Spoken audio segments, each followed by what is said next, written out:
'Cause you had a bad day, you're taking one down. You sing a sad song just to turn it around. You say you don't know.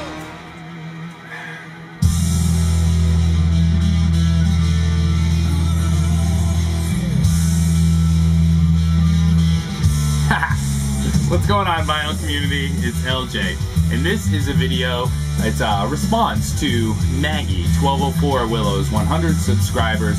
Holy heck, music for a bad day, and some new vinyl video. Maggie, first of all, congratulations on hitting 100 subs. I just popped by your channel, and it looks like you're closer to 170 at this point, which is just awesome. I think you hit 100 subscribers in like 48 hours, Maggie, which has got to be some kind of new record. And you know, Maggie, what I truly just dig about your channel, and this is just me speaking personally, is that fireplace in the background. Just kidding. It's your enthusiasm for the task at hand. So, I mean, Maggie, from your first email to me way back before you started making videos, it was, you know, a person that was, I don't own a single vinyl. I don't even have a turntable or a setup yet, but I've made a decision that I want to explore music more and seriously, and start collecting it in a physical format rather than digital downloads or any of that kind of shit. It was a hell of a task, and you know, here we are. You're at 170 odd subscribers and dozens of videos in, and there's just you've just taken that task, Maggie, and just took off like a shot with it. Do you know what I mean? Woo! Like that. Wow! That's just commitment beyond belief, and the enthusiasm is infectious, is contagious, and I love it. It's, you know, when you decide I'm gonna start collecting vinyl and you have nothing ready to go, you know, you just stand at the foot of the mountain, right? And the mountain it's over here somewhere. And the mountain has like an icy slope, and it's snow covered, and you're barefoot, but you just woo, right on up it, and that's just awesome. So, Maggie, keep going. You're doing awesome. I love seeing the stuff that you're finding, the stuff you're digging, the way you talk about it, and your memories of it are just amazing. The stuff that you can recall about it. Very, very few people I can see just pull memories like that, and that always impresses me. So, music for a bad day. Let's see. We've all been different places in our lives, right? And come through many different things in our lives. There are places I remember all my life. Okay, and I don't want to wax all philosophical and get deep and stuff like that, so I'm not gonna. That's not what this channel is about. There's a lot of channels for stuff like that. But Maggie, like you in your own response, and the others I've watched, Brandon's and Dixieland Farms, Chris, I love you. You know, we kind of come through different places, and we find our personalities change, and we grow and mature, some of us. But what I have found over time that doesn't work, for me personally, is something like heavy metal. Heavy metal just does not work for me. When I have had a bad day, or I'm in a bad mood or a foul place, metal does nothing for me but make it worse. Metal makes me want to stay angry, and it makes me want to do bad things, and that's not who I am, and that's not who I want to be. As a teenager, I embraced it, and I loved it. Oh, definitely. Bring on the rage. Bring on the Pantera, the Slayer, the Metallica, but that's just not where I'm at this point in my life, so metal is out. Another place I used to go to, and again, this may have been in like a high school, would have been something like Pink Floyd. And the moods that these albums set, just for me personally, no good for a bad day. They do nothing to alleviate it or take you anywhere happier, especially the final cut. So those are definitely out. And the more I think about it, the more I realize that it's all about what do you want to do with that mood, right? Do you want to embrace it, or do you want to get out of it? How do you want to handle and manage that mood?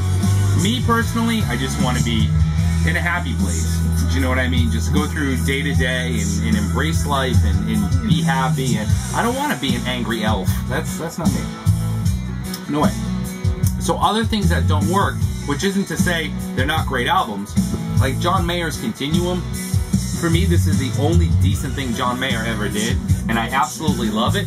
But after a bad day, nope. Excuse me. I've been fighting a cold, that's why I haven't made a video in a week or so. Here's another one that I made a big mistake with. This is Josh Pearson, Last of the Country Gentlemen. This is an album everyone should own. This is just Southern Baptist minister drenched in that just Louisiana whiskey and bourbon and growling and howling and sad. Amazing album. Whoa, that was a ton of adjectives. This is one I think To The Boy Ellis and Jonas Sublime Media both showed within a week of each other like a year and a half ago, and I knew I had to have it. But I had a bad day when I got it, and I dropped it on, and man, an hour later, I was a train wreck. Just not good. So, enough about what doesn't work for me personally. Here's what does work for me personally. See how that progressed? That was pretty cool, huh?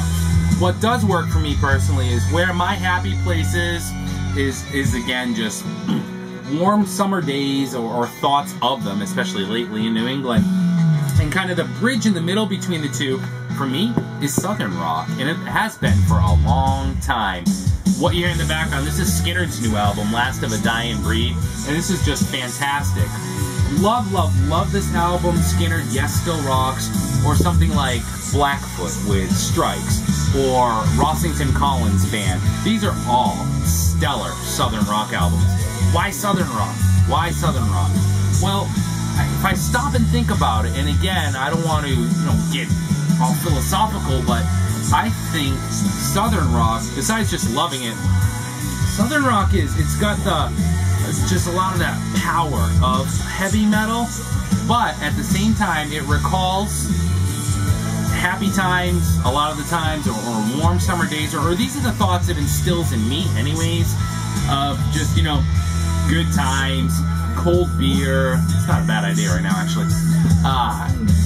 Things like that. So it's just kind of, it's roots, it's Americana, it's real, and it's happy. It's almost walks that parallel in the middle, where it's not necessarily horrid day, or it's not, Southern Baptist drenched depression or blues. It's just middle of the road, and you can kind of work with it however you want to work with it. I guess if you wanted to make a miserable album out of any of these, you could, or a rage album out of any of them, you could.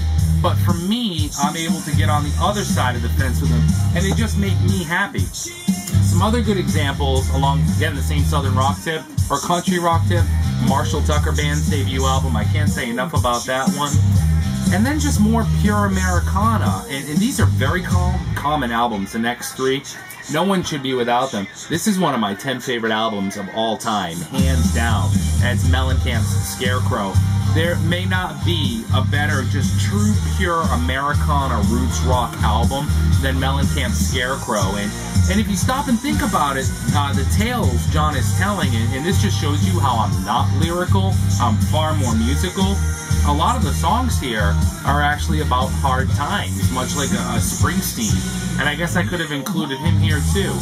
But again, for me, these are all about real life, continual day-to-day life, not the one-off instance that may have got you upset or one event you may be going through. Because these are stories about people that also eventually persevere. And that's how I take them and how they get me over that bad day hump. A couple more I want to show, and two more that should be in anyone's collection. These are both Bob Seger live albums. First is Live Bullet, and the second is 9 Tonight. Both are equally amazing albums, and both have that same effect for me personally. They just take you, or take me, back into the real, just roots rock, Americana, middle of the line, get yourself out of it, get yourself going again. So I'm not sure if the last 7, 8, or 9 minutes made any sense to anyone, but it did to me, and it kind of made me think a little more than I had thought going into it.